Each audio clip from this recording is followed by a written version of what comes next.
Welcome to the Slop Farm. Enjoy the video.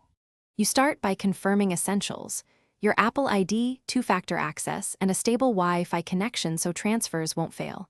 Once done, open a browser and sign into iCloud. Using your Apple ID. Android does not have native iCloud integration, so the web route is necessary. Make sure you know which data, contacts, calendars, photos you want to move.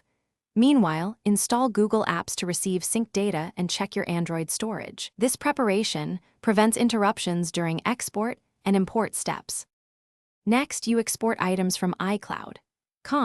For contacts, open Contacts, select all, then export vCard to get a VCF file that Android reads.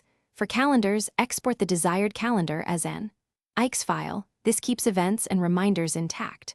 For photos, select batches in iCloud Photos and choose Download to get originals. Large libraries may require multiple passes.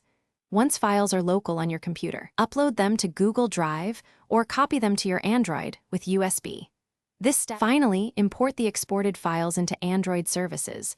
Open Google Contacts and import the VCF file and add the IX file to Google Calendar so events appear on your device.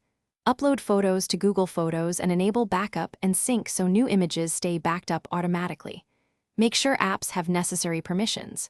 If something goes wrong, check your Apple ID two-factor prompts, verify file formats, and retry in smaller batches. Large exports can time out. Contact support if persistent errors prevent data transfer. Thanks for watching. Consider subscribing if we helped you today.